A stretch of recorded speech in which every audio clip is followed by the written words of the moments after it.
पुण्यात्माओं, ठीक है, परमात्मा ने आपका पिछला संस्कार है, आपके अच्छे पुण्य है, आपको धन दिया है, माया दी है, ठीक है, अपना को मकान ठीक सा बना लीजिए, आधुनिक सुविधाएं भी प्राप्त कर लीजिए, आवश्यकता अनुसार, ज़्यादा नहीं।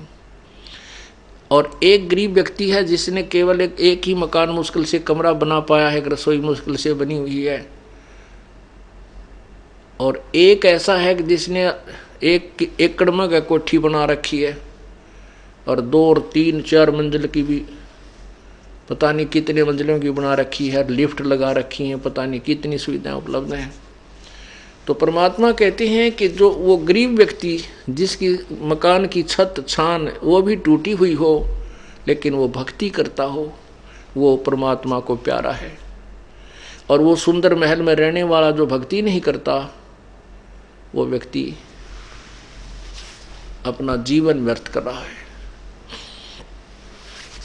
राम रटत दारिद्र भलो, टूटी घर की छान, वो सुंदर महल किस काम के, जहाँ भक्ति नहीं भगवान। उन घरों में ना जाने कब के बिजली गिर जाएगी। एक अखबारों में भी पढ़ी थी कि एक व्यक्ति के पास बहुत माया थी, ऐसी कोठी बना रखी थी उसने, ऐसे उसमें जीना चढ़ा रखा था इन पेड़ काड़ा कि उसमें लोडी ट्रक उसकी छत पर पहुंच जाता था। और फिर क्या हुआ, जब उसके अंत समय आया, किस दुर्गति से हुआ, उसी की पुत्री ने, जैसा कि समाचार पत्रों में सुना, उसी की पुत्री ने किसी आपसी संपत्ति की विवाद में वो पिता भी और सौतेली माँ भी और भाई भी, उसके बच्चे भी सारे काट डाले। उस व्यक्ति की कैसी दुर्गति हुई, जहाँ भगवान की भक्ति नहीं, ऐसे कहर टूट जाते हैं। और यदि वो प्रभु की शरण में होता, सद्बुद्धि देता भगवान, उसको भी सद्बुद्धि देता, अपनी बेटी को भी हिस्सा देता, ले बेटी तेरा भी तो भी मेरी तो संतान है, तो ऐसी व्यवस्था करा देता और मोक्ष देता।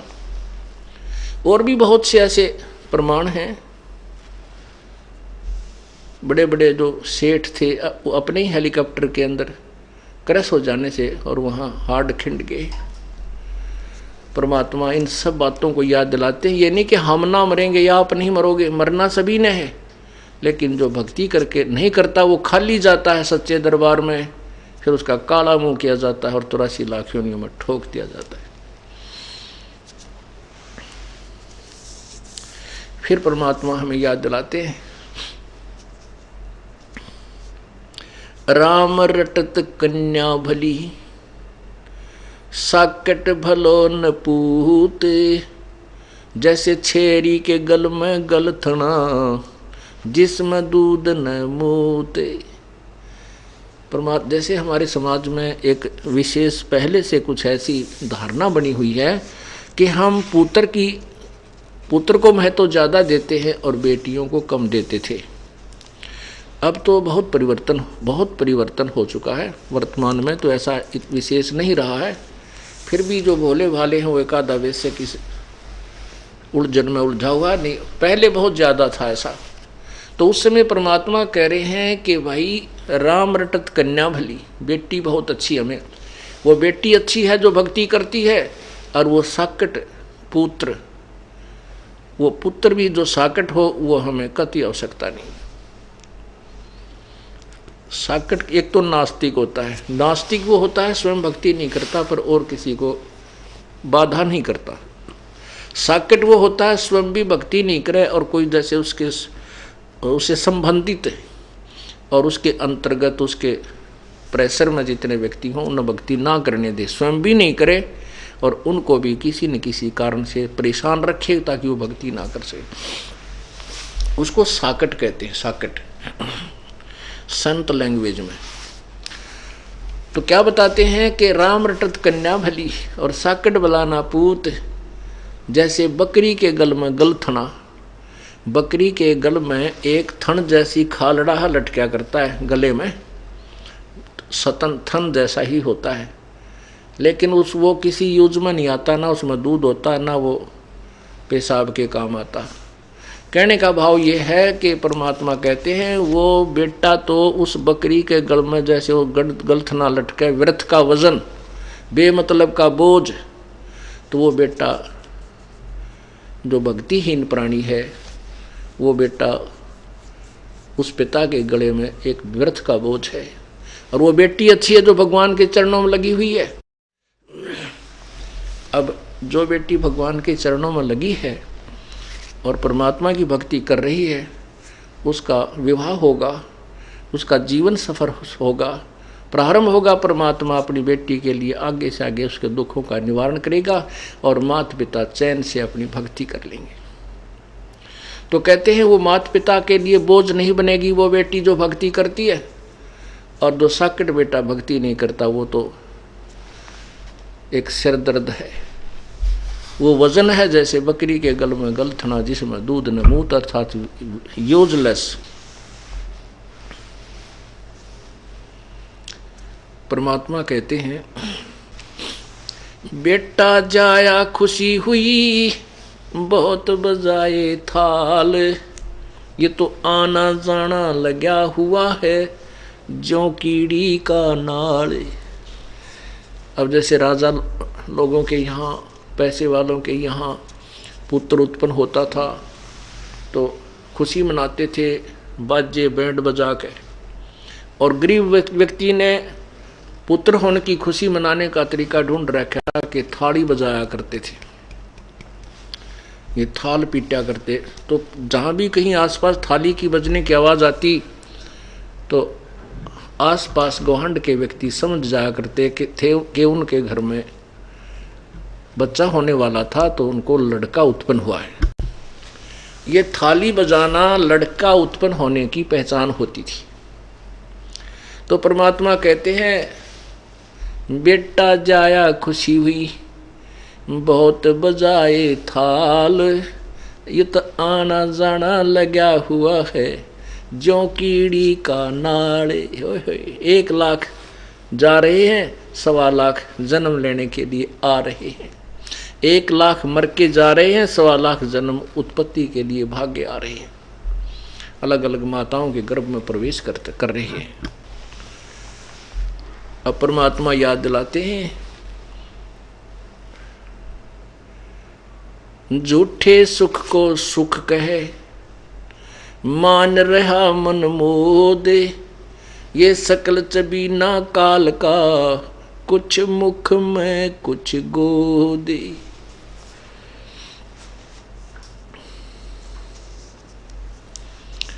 इस झूठे सुख को सुख कहे और ये खुशी मान रहा है ना, ये अनजान मन,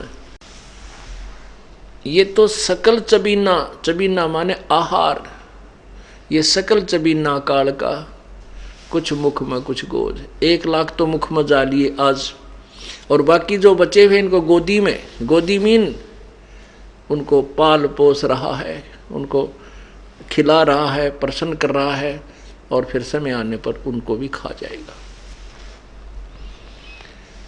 परमात्मा कैसा एग्जाम्पल दे रहे हैं। पतझड़ आवत देख कर, पतझड़ आवत देख कर बन रोवे मन माही, वो ऊंची डारी पात थे अब पीले हो जाही। अब क्या बताता है परमात्मा, क्या बताना चाहते हैं कि भोली आत्माओं, आप यहाँ स्थिर नहीं हो, ये आपका मकान नहीं, आपका घर नहीं है, आपका ठिकाना नहीं है, ये लोक आपका नहीं है। आज यहाँ जन्मे हो, मृत्यु होगी, ना जाने कहाँ नरक में डाले जाओगे। कोई पुण्य है उनको स्वर्ग में रखा जाएगा, और पुण्य स्वर्ग में समाप्त होते ही आपको तुरंत नरक में डाल दिया जाएगा। नरक का पीरियड समाप्त होते तुरंत आपको चलता कर दिया जाएगा यहाँ 84 लाख योनियों। ऐसे ही मरते रहोगे, आते रहोगे, जाते रहोगे। इसलिए बताया है कि जैसे पतझड़ अब आएगी, आ चुकी है, अब क्या होगा कि पहले वाले पत्ते पीले पीले होकर के टूट टूट कर गिर जाएंगे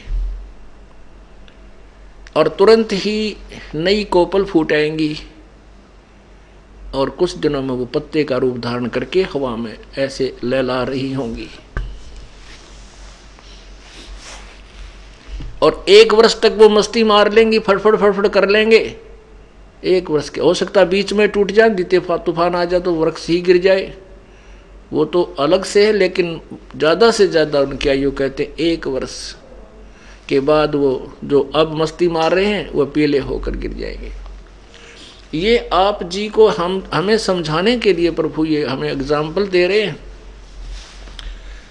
क्या बताते हैं? साथी हमारे चले गए, साथी हमारे चले गए, हम भी चलनहार, कोई कागज में बाकी रह रही, तात लगी है वार।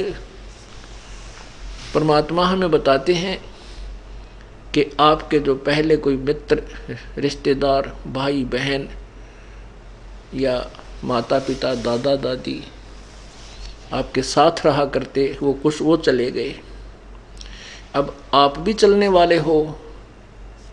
परमात्मा कह रहे हैं कोई कागज में बाकी रह रही, वो समय ना आया है जिस दिन वो बटन स्विच ऑफ करेगा तेरे जीवन का काल।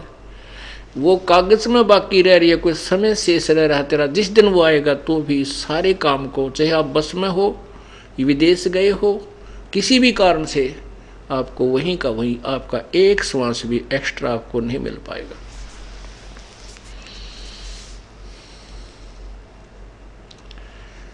इसलिए प्रभु को मत भूल। हम यदि परमात्मा के चरणों में लगे रहेंगे, उस परमेश्वर की शरण में सच्चे मंत्र का सच्चे ढंग से लगे रहेंगे, जाप करते रहेंगे, तो एक तो ऐसे हमारा परमात्मा हमारे जीवन में वृद्धि करेगा और ऐसी बेमौत नहीं मरेंगे हमारे भक्त, परमात्मा के जो सच्चे भक्त होते हैं। लेकिन जो भक्ति नहीं करते उनके लिए ये शिक्षा उपदेश परमात्मा बता रहे हैं।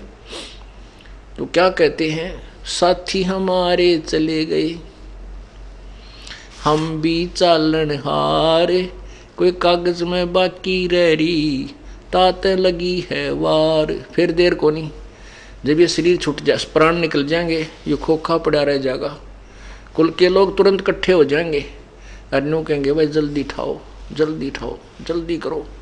और कोई लकड़ी ढोने लग जाएगा, कोई कुछ व्यवस्था करने लग जाएगा, और जिसका वो मृत्यु होती है घर में, वो बेचारे बुरा हाल रो रो कर टक्कर मारने लग जाएंगे। तो परमात्मा कहते हैं यहाँ फिर कति देर नहीं है, इतने देर है, इतने तेरी या स्विच ऑफ ना होता या मृत्यु ना आती तेरी। फिर क्या बताते हैं? आगे गए ना बावड़े, जो पहले चले गए वो तो तूने देखे नहीं, आगे तेरे पास नहीं आएंगे, नहीं आए।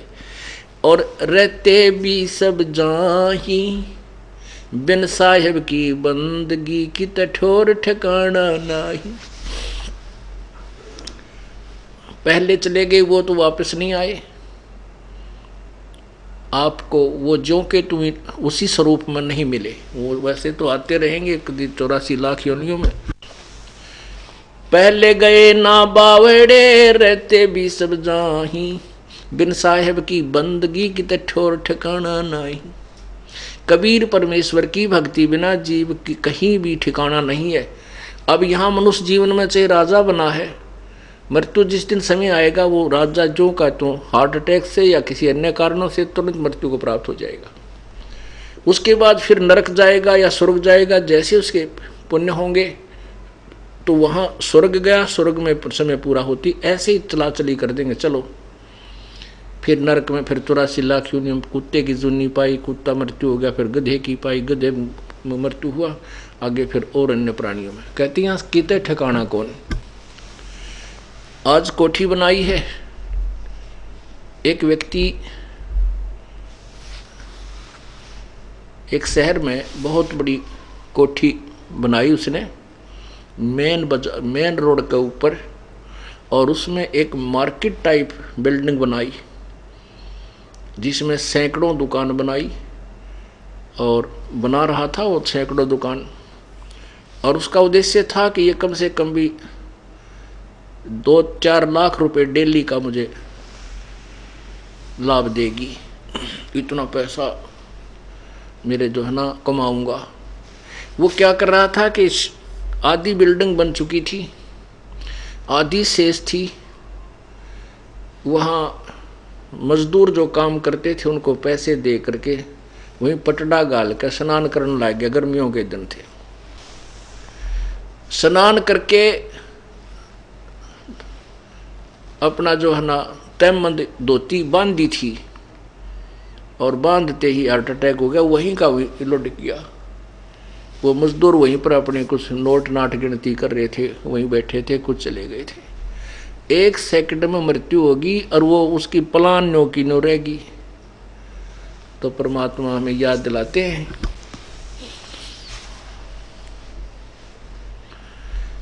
भाई आगे गए ना बावड़े, आगे गए ना बावड़े रहते भी सब जान, और बिन साहेब की बंदगी कहीं ठोर ठिकाना ना, कितने ठिकाना नहीं तेरा उस परम पिता परमेश्वर कबीर जी की भक्ति बिना। उस कबीर परमेश्वर की भक्ति करने से हमें क्या लाभ होगा कि हम सतलोक चले जाएंगे।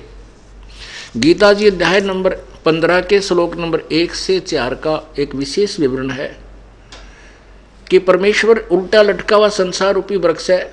इस पूरे ब्रह्मांडों को समझो कि परमेश्वर की जो कंस्ट्रक्शन है, इसको उल्टा लटका हुआ संसार रूपी वृक्ष समझो, और जो ऊपर को इसकी जड़ है, नीचे को शाखाएं हैं। ऊपर को जड़ तो पूर्ण परमात्मा समझो, नीचे को शाखाएं रजगुण ब्रह्मा सतगुण विष्णु तमगुण शिव जी जानो। और जो संत इस संसार रूपी वृक्ष की सर्व शाखाओं के बारे में, सभी पार्ट्स ऑफ द ट्री, उस वृक्ष के सभी भागों को बता देगा कि तना क्या है, डार कौन भगवान है और शाखा कौन है, पात क्या है, वो तत्वदर्शी संत है, स वेद विद।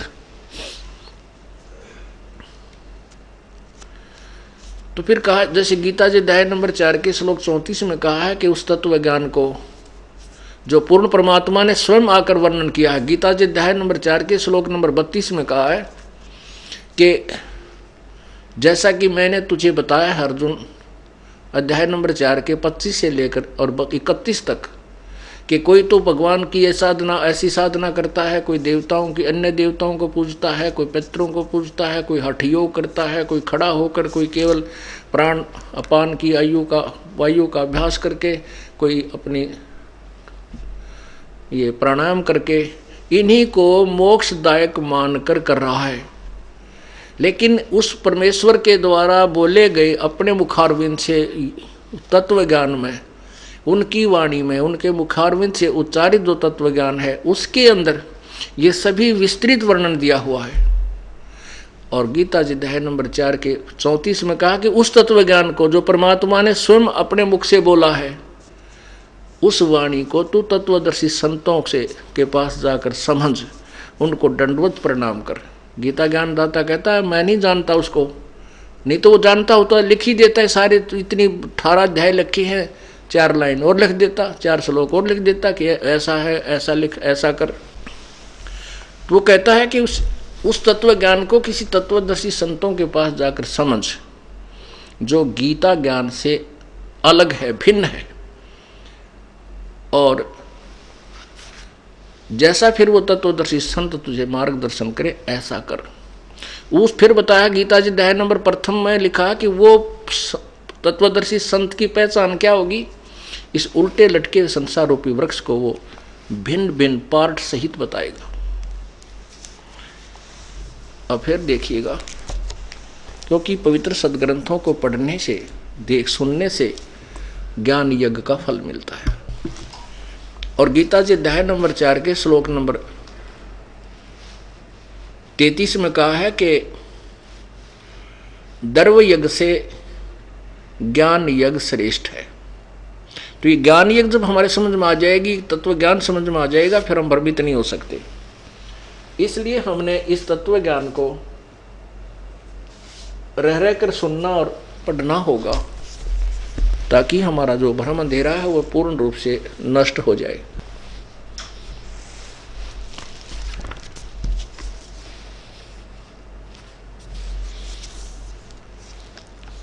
ये देखिएगा पवित्र गीता जी,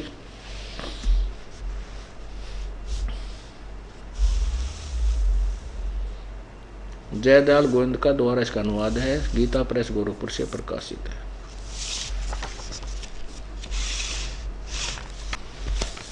अध्याय नंबर 4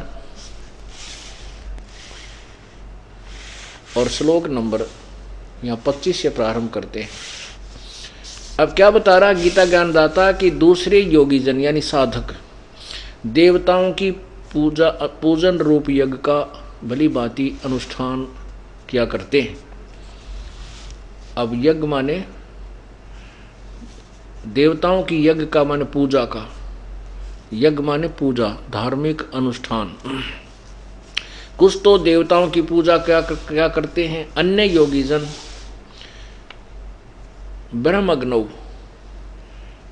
परब्रह्म परमात्मा रूप अग्नि में, ब्रह्मग्नौ का अर्थ होता है परमात्मा के वियोग रूपी अग्नि में, इसका अर्थ ही होता है यज्ञ के द्वारा, यानी विरह को ही ज्ञान भक्ति मानते, आत्म रूप यज्ञ का हवन किया करते हैं। और 26 में कहा है कि अन्य योगीजन श्रोत्र आदि समस्त इंद्रियों को संयम रूप अग्नि में हवन किया करते हैं, दूसरे शब्द आदि समस्त विषयों को इंद्रिय रूप अग्नि में हवन किया करते हैं। अब ये क्या बताया जा रहा है, गीता ज्ञानदाता कह रहा है कि कोई तो अन्य देवताओं की पूजा करते हैं, कोई केवल एक वियोग वैराग में गाते बजाते, या जैसे आपने पढ़ा होगा, कभी सुनाते हैं हम कई बार, कि जैसे ऋषभ देव जी को इतना वैराग हो गया, वो उस वैराग में जंगल में घूम रहा था, इतना उस विरह अग्नि में, परमात्मा के पाने की विरह अग्नि में। तो कहते हैं उस वन में आग लग गई, बांसों के आपस में रगड़ा खाने से दावा न लग जाती है, वो पूरा जंगल जल गया और ऋषभ देव जी भी जल के नष्ट हो गए। तो यहाँ इसमें यही बताया कि कुछ तो ब्रह्म अग्नि में, ब्रह्म अग्नि का अर्थ भगवान के पाने रूपी वियोग की एक तरफ में, वो उसी में भ्रमते भटकते रहते हैं, उसी को मोक्ष मानते हैं, उसी को मोक्ष का मार्ग मानते हैं। और कुछ अपने इंद्रियों को हठ योग से रोकने की चेष्टा करते हैं, कुछ देवताओं की पूजा करते हैं, कोई किसी प्रकार से। आगे देखना फिर आप 26 आपने पढ़ लिया, अब 27 देखो। दूसरे योग, हाँ ये आपने पढ़ लिया। हाँ, दूसरे योगीजन इंद्रियों की संपूर्ण क्रियाओं को और प्राणों की समस्त क्रियाओं को, प्राण माने श्वासों की, ज्ञान से प्रकाशित आत्म संयम योग रूप अग्नि में हवन किया करते हैं। अब इसका क्या अर्थ बताते हैं कि जैसे कुछ तो अपनी इंद्रियों को हठ योग से रोकने की में ही अपना मोक्ष मानते हैं। जैसे राजा जनक के पास जैसे सुखदेव ऋषि जी थे, उन्होंने अपने इंद्रियों को, कर्म इंद्रियों को, ज्ञान इंद्रियों को जीतने की चेष्टा कर ली थी कि मैंने अपनी इंद्रियों पर काबू पा लिया, और उसी से वो मोक्ष मान रहा था। तो राजा जनक के पास जब वो गए उनसे उपदेश लेने के लिए, तब राजा जनक ने कहा था कि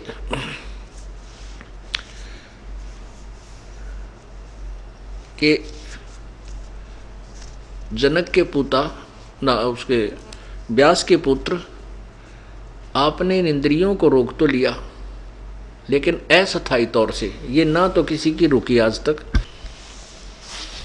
कहते हैं ऐसा योग कमाया पूता, क्या हुआ जो इंद्री धूता। इंद्री कर्म लगाओ किसके, जैसे जिह्वा लेप नहीं मधुरस के। और फिर परमात्मा ने, कबीर परमेश्वर ने बताया है, कहते हैं शब्द सप्रस रूप रसगंध, ये 5 प्रकार के विकार होते हैं जिनसे ये प्राणी, जिनके कारण ये प्राणी अपने जीवन को बर्बाद कर देता है। शब्द का अर्थ होता है जैसे कानों का रस लेना, मीठी मीठी आवाज़, जैसे गाने बजाने पर आदमी इतना प्रभावित हो जाता है, बस की बात नहीं रहती। तो कहते हैं कुरंग, एक मृग को कुरंग कहते हैं, उसमें विषय का विकार, उसके अंदर कान के से शब्द सुनने के विकार होता है। वो इतना विवश होता है कि शिकारी लोग उनको पकड़ने के लिए एक ऐसी धुन तैयार करते हैं सारंगीत है, वो इतना प्रभावित हो जाता उन कानों के शब्द के कारण कि उस शिकारी के सामने आकर के ऐसे गर्दन रखकर आनंद लेने लग जाता है। और वो उसकी टीटवी पकड़ लेता है धर के सरंगी ने और बांध देता है उसको रस्से से, और फिर उसका मांस न्यारा बेचे, चाम न्यारा बेचे। और सप्रस जो है उसने, कुरंग ने अपने एक विकार के कारण, एक इंद्री के कारण, कान इंद्री के कारण अपना जीवन बर्बाद कर दिया, न्यौछावर कर दिया, खत्म कर दिया। और फिर सप्रस, ये संतान उत्पत्ति की जो प्रेरणा है, इसको सप्रस कहते हैं। हाथी पकड़ने वाले क्या करते हैं, एक हथनी को ट्रेंड कर लेते हैं और एक गड्ढा खोद लेते हैं लंबा चौड़ा, उसके ऊपर एक लकड़ों की छत दे करके उसके ऊपर मिट्टी डाल करके लंबी चौड़ी, और उसके ऊपर फिर छोटा छोटा घास नया बिल्कुल ताज़ा उसमें ऐसे लगा देते हैं, जैसे ऐसा लगता है कि ये बिल्कुल घास उगा हुआ है। उस हथनी को भेज देते हैं उन हाथियों के झुंड में, वो ट्रेंड होती है और वो जाकर के उन हाथियों को सप्रस करती है, उनको प्रेरणा करती है, उनके अंदर रजोगुण उत्पन्न कर देती है। और फिर वो उसके साथ भागने की चेष्टा जब वो कोशिश करते हैं तो वह भाग लेती है, पीछे पीछे हाथी उसके पीछे पीछे 4, 5, 6 का झुंड लग लेता है। वो ट्रेंड होती है, सीधी भागी आती है। वो जो हाथी पकड़ने वाले वृक्षों की ओट में खड़े हो जाते हैं, आड़ में।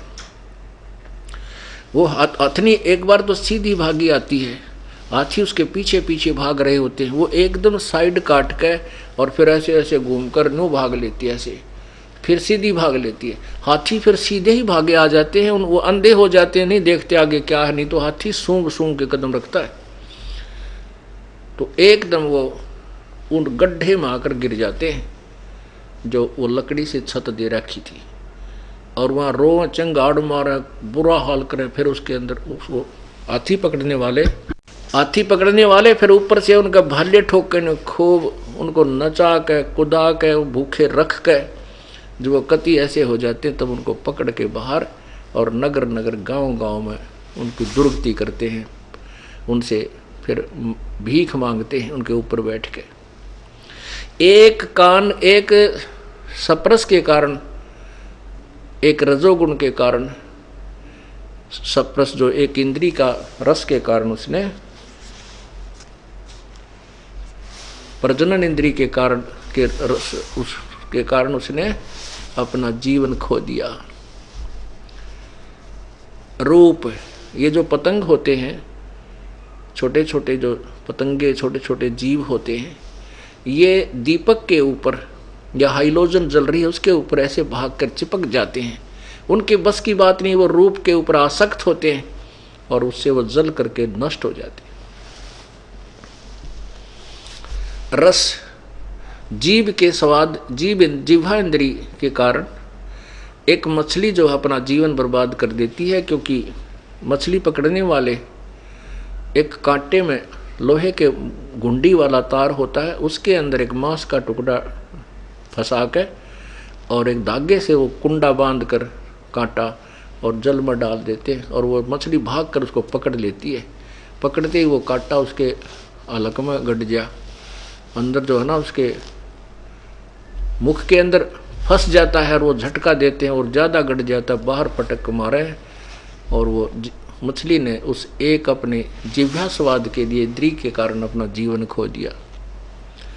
सुगंध, गंध, भौरा एक होता है, भौरा एक आपने देखा होगा, काला सा बूंद सा उड़ता हुआ चला करे, उस भौरे के अंदर नाक इंद्री जो है, नासा इंद्री, ये प्रभावित होती है इसके कारण वो फूल पर बैठ जाता, सुगंध लेने में इतना मस्त हो जाता है, रात्रि में फूल बंद हो जाता है और उसी में अपना जान बर्बाद, वो मर जाता है, लेकिन उठ नहीं सकता। तो यहाँ परमात्मा ये बताना चाहते हैं, कुछ तो दूसरे योगीजन संपूर्ण इंद्रियों की क्रियाओं को, प्राणों की समस्त क्रियाओं को ज्ञान से प्रकाशित आत्म संयम रूप अग्नि में हवन किया करते हैं। कहते हम बहुत अपने आप को साध लिया है, अपनी इंद्रियां रोक ली हैं। परमात्मा कहते हैं कहन सुन की करते बाता कोई ना देखा अमृत खाता। कहते हैं परमात्मा कहते हैं कि कुरंग मतंग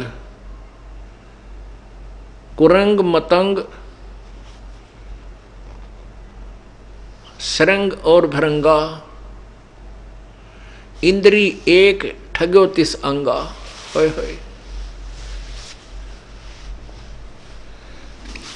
कुरंग मतंग पतंग भरंग और सरंगा इंद्री एक ठग्यो तिस अंगा, और तुम रे संग पांचों प्रकाशा, ये योग युगत की झूठी आशा। एक एक प्राणी, उन प्राणियों में एक एक इंद्री प्रभावित थी, जिसके कारण अपना जीवन खो दिया। तुम्हारे साथ तो पांचों विकार आपके अंदर, मनुष्य जीवन के अंदर काल ने ये पांचों फिट कर दिए, और किसी न किसी कारण तो तेरे जाल में रहेगा ही रहेगा।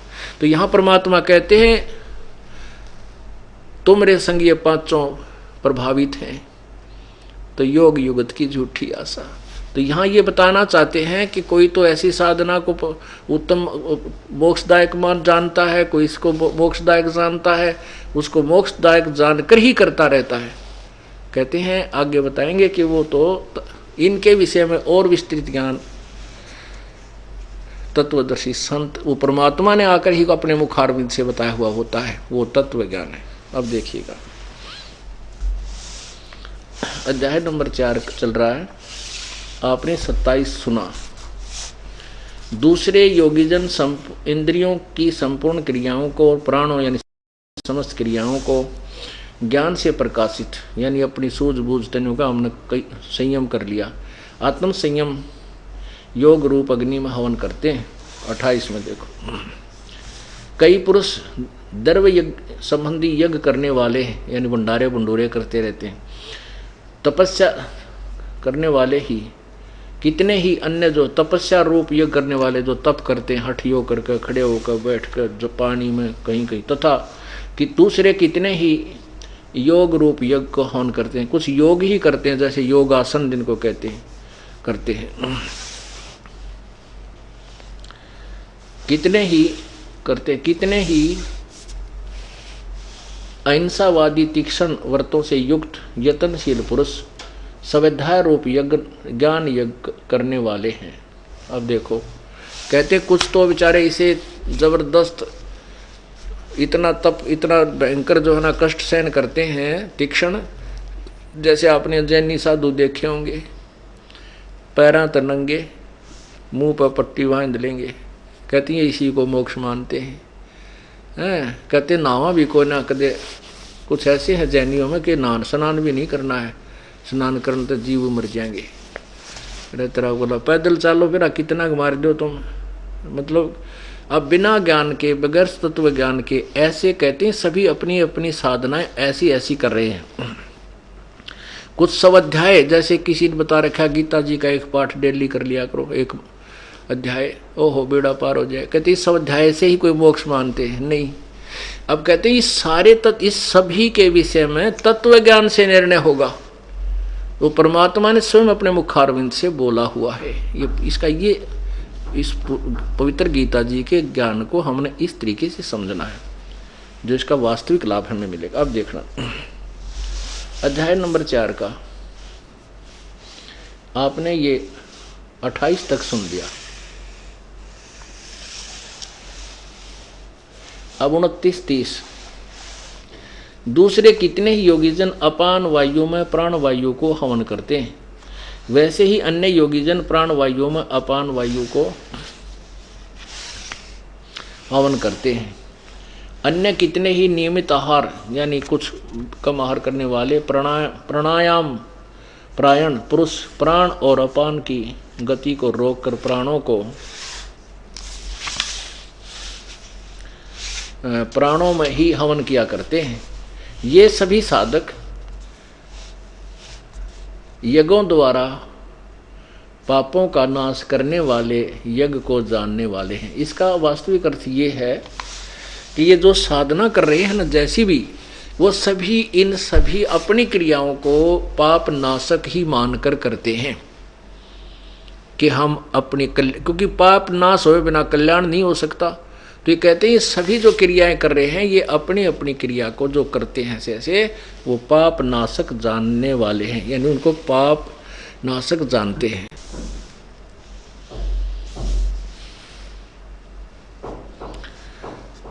अब आपने 29-30 में क्या पढ़ा कि कुछ तो योगी जन अपान वायु में प्राण वायु को हवन करते हैं। कुछ आपने देखा होगा योग अभ्यास यानी प्राणायाम अभ्यास से श्वास को इतना सूक्ष्म कर लेते हैं और उसी से कहते हैं हम मोक्ष हो जाता है। काफी समय तक प्राण रोकने का अभ्यास कर लेते हैं और कहते हैं बस इसी से ये मोक्ष हमारा तप बन रहा है, साधना बन रही है। कहते हैं नहीं, परमात्मा कहते ऐसा नहीं। कुछ योग करते हैं, योग माने अभ्यास, योग अभ्यास करते हैं, उसी से अपना कल्याण मानते हैं और कितने ही नियमित आहार करके और कुछ प्राण अपान की वायु को गति को रोक कर यानी जो अपना सांस रोक लेते हैं।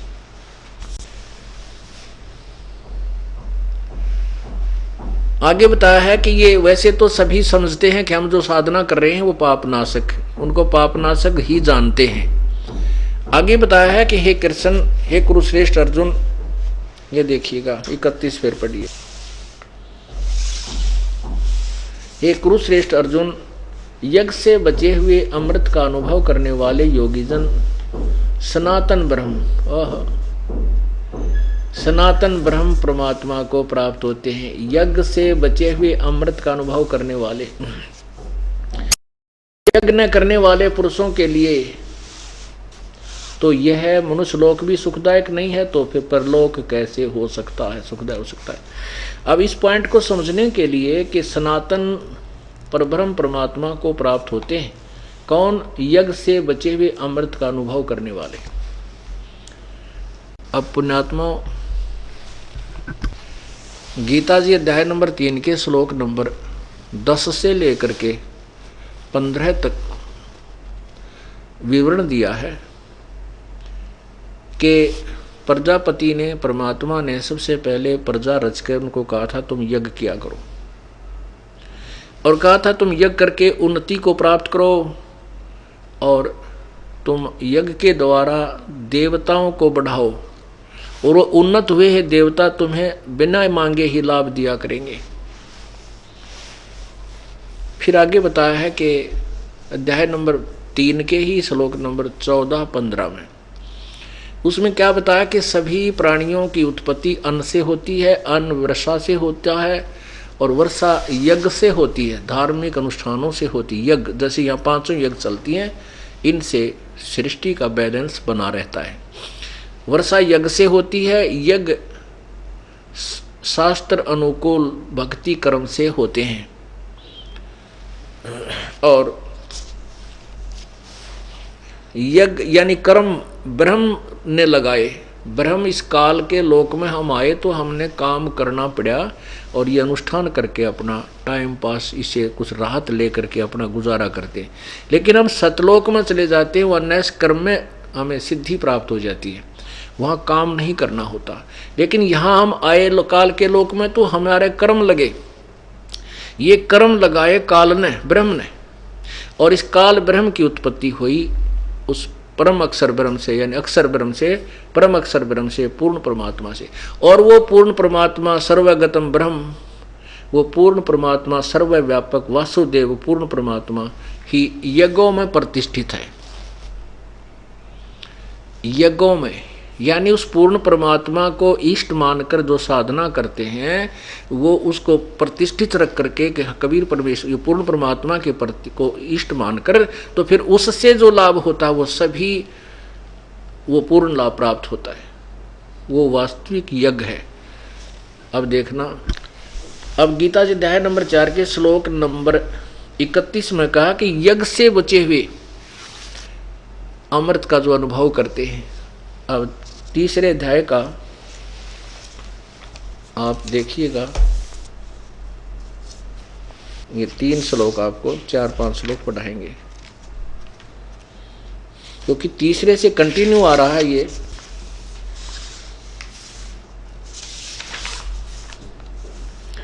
देखिए अध्याय नंबर 3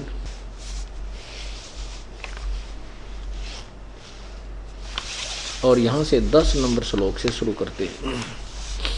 प्रजापति ब्रह्मा ने कल्प के आदि में यज्ञ सहित प्रजाओं को रचकर उनसे कहा था, तुम लोग इस यज्ञ के द्वारा वृद्धि को प्राप्त हो, यह यज्ञ तुम लोगों को इच्छित भोग प्रदान करने वाला हो।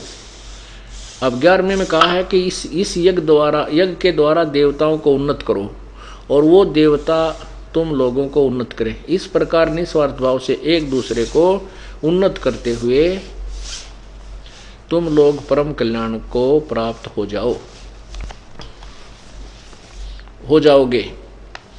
आगे 12 में कहा है कि यज्ञ के द्वारा बढ़ाए हुए देवता तुम लोगों को बिना मांगे ही इच्छित भोग निश्चय ही देते रहेंगे।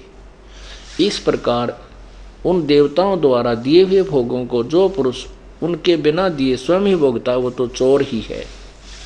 13 में स्पष्ट किया है, जो दास आपको बताना चाहता है कि यज्ञ से बचे हुए अन्न को खाने वाले श्रेष्ठ पुरुष सब पापों से मुक्त हो जाते हैं। जो पापी लोग अपने शरीर पोषण करने के लिए ही अन्न पकाते हैं वे तो पाप को ही खाते हैं। अब देखो 14 और 15 में स्पष्ट किया है कि संपूर्ण प्राणी अन्न से उत्पन्न होते हैं। अन्न की उत्पत्ति वृष्टि से होती है, यानी वर्षा से, वृष्टि यज्ञ से होती है और यज्ञ विहित कर्मों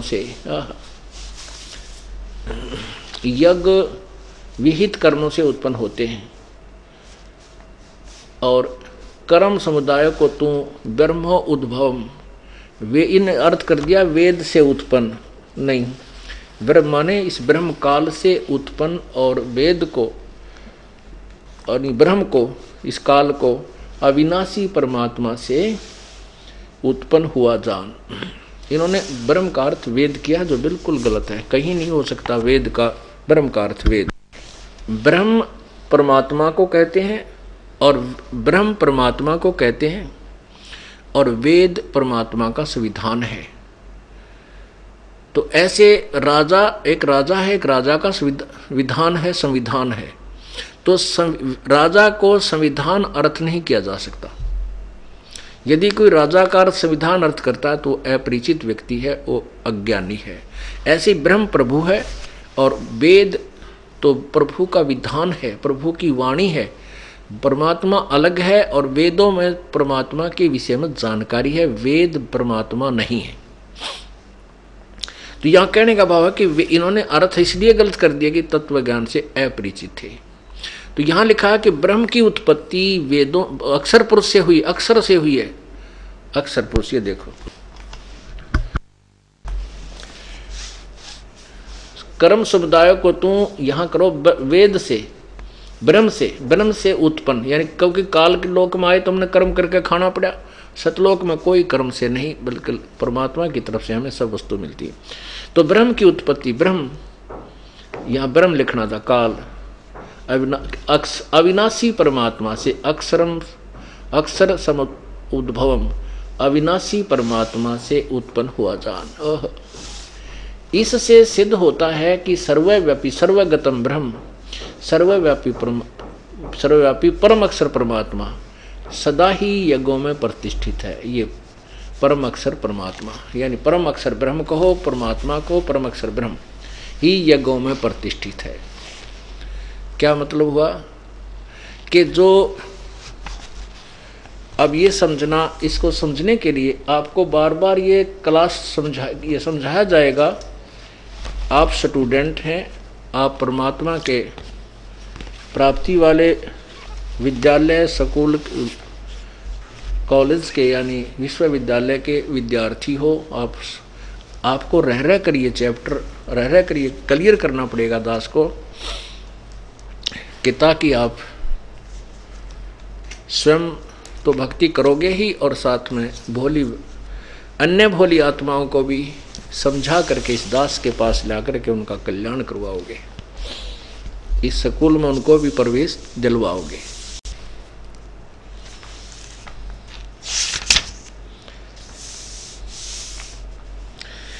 अब जैसे आपने गीता जी अध्याय नंबर 3 का श्लोक 10 पढ़ा, उसमें कहा कि प्रजापति ब्रह्मा ने, वैसे तो प्रजापति का अर्थ कुछ और होता है, ये प्रजापति ब्रह्मा को मानते हैं, हम इसको ज़्यादा पछड़े ना पड़ के अपना उस उद्देश्य को सिद्ध करते हैं।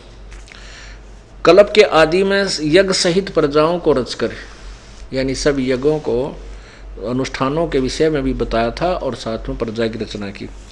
तुम लोग यज्ञ के द्वारा उन्नति को प्राप्त हो, वृद्धि को प्राप्त हो, और तुम लोगों को यह यज्ञ तुम लोगों को इच्छित भोग प्राप्त कराए। 11वें में लिखा कि यज्ञ के द्वारा देवताओं को उन्नत करो। अब आपने ये भी पढ़ा है कि उस यज्ञ में प्रतिष्ठित वो परम अक्षर ब्रह्म है, और उस परम अक्षर ब्रह्म से ही ये ब्रह्म की उत्पत्ति हुई। वो सर्वगतम ब्रह्म, वो सर्वव्यापी अक्षर ब्रह्म यानी परम अक्षर ब्रह्म यानी परम अक्षर परमात्मा ही यज्ञों में प्रतिष्ठित है।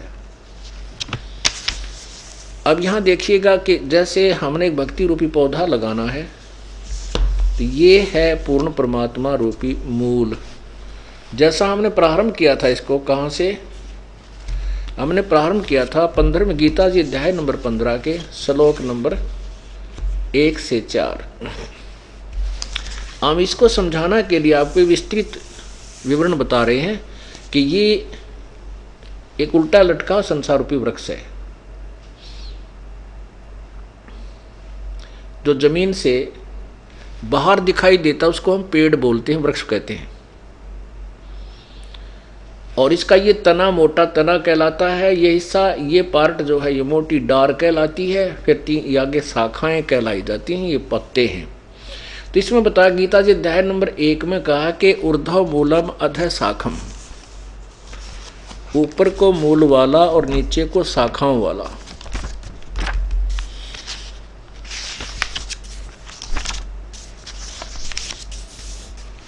ये देखिएगा पवित्र गीता जी अथ पंचदशो अध्याय, ऊर्ध्व मूलम अधः शाखम अश्वत्थम प्राहो अवम, ये प्रथम मंत्र है। छंदासी यस्य प्रणानी यह तम वेद स वेदवित। इसका अर्थ है कि ऊपर को मूल वाला जड़ वाला, नीचे को शाखा वाला, ये अविनाशी उल्टा लटका हुआ पीपल, संसार रूपी पीपल का वृक्ष है। छंदासी यस्य प्रणानी, इसके जो पत्ते आदि हैं वो इसके विभाग हैं, छंद हैं, टुकड़े हैं। और ये तम वेद, जो इन सब संसार रूपी वृक्ष के सभी पार्ट्स को जानता है, तम यह जो तम माने उसको वेद माने जानता, स वेदवित, वह वेद के तात्पर्य को जानने वाला था, तो वो तत्वदर्शी संत है। यहाँ देखो, आदि पुरुष परमेश्वर रूप मूल वाले, यानी जड़ तो समझो पूर्ण परमात्मा है, और अधः नीचे को इन ब्रह्मा रूप मुख, ये मुख गलत लिखा, यहाँ देखना, इन्हीं के द्वारा अधः का अर्थ दूसरे श्लोक में अधः माने नीचे, अधः माने नीचे, ये दूसरे श्लोक में इन्होंने अधः का अर्थ नीचे किया है। तो हम यहाँ इसको अधः माने नीचे को, और ये यथार्थ है, अधः माने नीचे को, शाखा माने शाखा वाले। और संसार रूपी पीपल के वृक्ष को अविनाशी कहते हैं, वेद जिसके पत्ते कहे हैं, नहीं, ये इन्होंने गलत कहा है। इसका अर्थ सीधा बनता है कि जिसके पत्ते आदि जो पार्ट्स हैं वो छंद विभाग हैं, यह तम वेद। ये देखो संस्कृत मूल देखिए, छंदासी यस्य प्रणानी ये तम वेद, इन्होंने बीच में घुसेड़ दिया वेद को, नहीं, उसके पार्ट्स हैं, उसके पत्ते आदि, उसके छंद विभाग हैं, ये तम वेद, जो उसको जानता है। वेद माने जानना होता है। ये स वेदवित, वह वेद के तात्पर्य को जानने वाला है, वो तत्व ज्ञान से परिचित है। इसका ये अर्थ बनता है। पीपल रूपी वृक्ष को अविनाशी कहते हैं, जिसके वेद पत्ते कहे गए हैं। जो उस संसार रूपी वृक्ष को जो पुरुष मूल सही तत्व से जानता है, स वेदविद, वह वेद के तात्पर्य को जानने वाला, अर्थात वो तत्वदर्शी संत होगा जो इस उल्टे लटके संसार रूपी वृक्ष के पार्ट्स ऑफ ट्री के जो पूर्ण विवरण दे देगा, स वेदविद, वह तत्वदर्शी संत है। तो यहां देखिएगा, ये है परमात्मा ने स्वयं आकर के, कबीर परमेश्वर ने एक तत्व रूपी संत की भूमिका की थी। उन्होंने आज से 600 वर्ष पहले बताया था इस गीता जी के उल्टे लटके संसार रूपी वृक्ष के बारे में। अक्षर पुरुष एक पेड़ है, निरंजन वा की डार, और तीनों देवा शाखा है, ये पात रूप संसार। तो वो परमात्मा ही तत्वदर्शी संत की भूमिका करते हैं, उनके बिना इस ज्ञान को कोई बता भी नहीं सकता।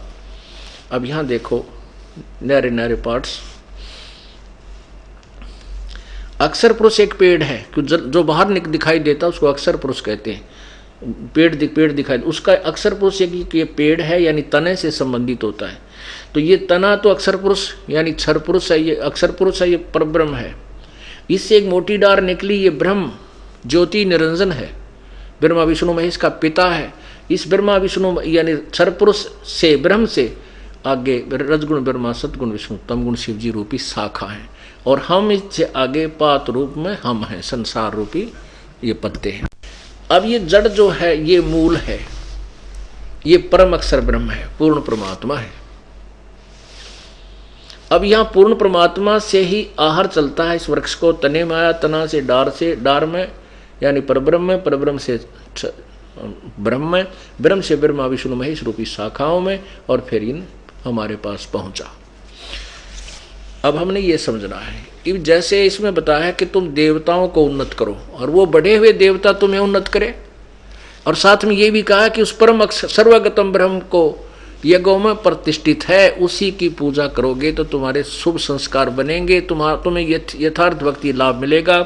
वो संस्कार बन के ब्रह्मा विष्णु महेश के पास तुम्हारे अकाउंट में जमा होंगे, फिर ये ब्रह्मा विष्णु महेश तुम्हें वो शुभ संस्कार ही देंगे, अन्य कुछ नहीं दे सकते। तो हमने पूजा तो पूर्ण ब्रह्म की करनी होगी, उसके बताए अनुसार चलना होगा। उसके बाद जो संस्कार हमारे पुण्य बनेंगे जैसे भी यहाँ के, तो वो फिर ब्रह्मा विष्णु महेश के पास जाएंगे, वो आपको वर्क डन देंगे, किए हुए कर्म का फल ही देंगे। और वो कर्म कैसे बनेंगे? ये कर्म ऐसे बनेंगे। अब देखना, जैसे हम कोई भक्ति रूपी पौधा लगाना चाहते हैं, रोपना चाहते हैं, तो ये है प्रॉपर वे ऑफ प्लांटिंग, ये यथार्थ विधि है पौधा लगाने की। अब यहाँ हम क्या करेंगे, जैसे जड़ को मिट्टी में डालेंगे, दबाएंगे गमले में या मिट्टी में गड्ढा खोदकर, और फिर उसके उस मूल की जड़ की सिंचाई करेंगे, सेवा करेंगे, पूजा करेंगे, उसमें जल डालेंगे, खाद डालेंगे, तो वो खुराक फिर जड़ से तना में जाएगी परब्रह्म में, परब्रह्म से डार में जाएगी उस ब्रह्म में, और फिर डार से ब्रह्मा विष्णु महेश में पहुंचेगी, और फिर वो शाखा जो है वो फलों से लदबद हो जाएंगी, और फिर वो फल हमें प्राप्त होंगे किस विधि से, ये समझना है। फिर देखिएगा, ये है यथार्थ शास्त्र अनुकूल साधना, अर्थात सीधा बीजा हुआ लगाया हुआ भक्ति रूपी पौधा। यहाँ हमने जड़ यानी पूर्ण परमात्मा की पूजा की, इसको प्रतिष्ठित किया। इससे आगे खुराक गई तना में, अक्षर पुरुष में अर्थात परब्रह्म में, फिर डार में, डार से इन तीनों देवता ब्रह्मा विष्णु महेश रूपी शाखाओं में, फिर इनके फल लगेंगे। और अब हम क्या कर रहे हैं, हम उल्टी साधना कर रहे हैं। हमने इस भक्ति रूपी पौधे को उल्टा बो रखा है। हमने टहनियाँ ब्रह्मा विष्णु महेश की तरह हमने पूजा करनी शुरू कर दी, जड़ को छोड़ दिया, हम भक्तिहीन होते जा रहे। अब हम ऐसे पूजा कर रहे हैं जो शास्त्र विधि रहित है, शास्त्र विरुद्ध साधना, अर्थात उल्टा बीजा हुआ लगाया हुआ भक्ति रूपी पौधा। तो यहाँ से पानी डाल रहे हैं, ये टहनियाँ गल गई और भक्ति रूपी पौधा हमारा सूख गया, हमें कोई लाभ नहीं हो रहा। अब हमने ना तो कोई छोड़ना है, हमने किसी, कहते हैं आपके गुरुजी तो ब्रह्मा विष्णु महेश की पूजा को मना करते हैं, और वो तो हमारे देवताओं को पूजा से मना करते हैं वहाँ जाना ठीक नहीं। नहीं, दास किसी को मना नहीं करता। हमारे ज्ञान को ना समझ कर जो भ्रमित लोग, भ्रमित करने वाले, जो अपनी दुकानें बचाने वाले, जो धर्म की आड़ में शोषण कर रहे हैं जनता का, वो लोग भ्रमित करते रहते। दास नहीं कहता कुछ छोड़ने को, इस पौधे को सीधा करने को कहता ताकि आपको सर्व लाभ मिले। अब आप ऐसे पूजा करें, अन्य देवताओं की पूजा करते हो, और दास कहता है कि ऐसे करो बस, तो ब्रह्मा विष्णु महेश को हम कहाँ छोड़ेंगे, क्योंकि फल तो इन्होंने देना हमारे को। इन टहनियों को तोड़ने को कोई कहेगा वो मूर्ख है, उसको कोई ज्ञान नहीं। ब्रह्मा विष्णु महेश को छोड़ने की कोई कहे तो नालायक व्यक्ति है। नहीं, हम कहते हैं भक्ति रूपी पौधा सीधा करो और फिर फल यहाँ लगेंगे। जब ये पेड़ होगा तो यज्ञों में प्रतिष्ठित पूर्ण परमात्मा है। अब यज्ञ से बचे हुए अन्न को, अब जैसे हमें परमात्मा ने पूर्व संस्कारवश जो धन दिया है उसमें से हम दान पुण्य नहीं करते, हम चोर हैं उस मालिक के। और परमात्मा कहते जिन हर की चोरी करी और गए राम गुण भूले, ते बिदना बागुल किए अब रहे उर्द मुख झूले। बागुल पक्षी बना दिए जाते हैं, वो कहते हैं मुख से खाते हैं और मुख से ही टट्टी करते हैं। वो बागुल पक्षी उल्टे लटके रहते हैं, ऊपर को पंजों से और नीचे को मुंह रहता है उनका, बिरान माटी होती है। अर्थात महादुखी प्राणी हो जाओगे जिन हर की चोरी करी और गए राम गुण भूल। परमात्मा की महिमा से जो अपरिचित होकर के और ये दान पुण्य करना त्याग दिया, उनकी दुर्गति होगी। अब यही ये कहना चाहते हैं अपनी पवित्र गीता जी कि जो व्यक्ति पर जो उन देवताओं के द्वारा दिए हुए, बड़े हुए देवता जो तुम्हें धन देते हैं, अर्थात जो तुम्हारे यथार्थ भक्ति मार्ग से जो तुम्हें धन मिला और उसमें से तुम आगे दान नहीं करते हो, तो तुम कहते हो वो चोर हैं और केवल अपने उदर पोषण के लिए नाना प्रकार के पकवान बनाकर खाता है, दान धर्म नहीं करता है, कहता वो पाप को ही खाता है। अब यज्ञ से बचे हुए, यज्ञ से बचे हुए अन्न को खाने वाले, यज्ञ से, यज्ञ कौन सा है? धार्मिक यथार्थ शास्त्र अनुकूल साधना को हम यज्ञ कहते हैं, यानी यथार्थ अनुष्ठान कहते हैं। उस यज्ञ से बचे हुए अन्न को खाने वाले, अब देखिए यज्ञ से अध्याय नंबर 3 के श्लोक नंबर 13 में, यज्ञ से बचे हुए अन्न को खाने वाले श्रेष्ठ पुरुष सब पापों से मुक्त हो जाते हैं। जो पापी लोग अपना शरीर पोषण करने के लिए अन्न पकाते हैं वे तो पाप को ही खाते हैं। अब 14-15 में स्पष्ट किया है कि संपूर्ण प्राणी ये अन्न से उत्पन्न होते हैं। अन्न की उत्पत्ति वर्षा से, वर्षा यज्ञ से होती है और यज्ञ शुभ कर्मों से, शास्त्रानुकूल कर्मों से होने वाले हैं। और कर्म तो काल ब्रह्म के द्वारा उत्पन्न किए जान, और ब्रह्म काल की उत्पत्ति अविनाशी परमात्मा से उत्पन्न हुआ जान, और इससे सिद्ध होता है कि वह सर्वगतम ब्रह्म, सर्वव्यापी परमेश्वर, परम अक्षर परमात्मा सदा ही यज्ञों में प्रतिष्ठित है। अब यहाँ से प्रसंग उठा था, वहाँ गीता जी अध्याय नंबर 4 के श्लोक नंबर 31 में कहा कि यज्ञ से बचे हुए अन्न को खाने वाले श्रेष्ठ पुरुष पापों से बच जाते हैं। क्योंकि जो साधना शास्त्र अनुकूल नहीं करे वो तो पाप कर रहे हैं, साधना करते तो भी पाप कर रहे हैं, और जो शास्त्र अनुकूल साधना करते हैं वही पापों से, उन होने वाले शास्त्र विरुद्ध साधना से होने वाले पापों से वही बचते हैं जो यथार्थ साधना पूजा करते हैं।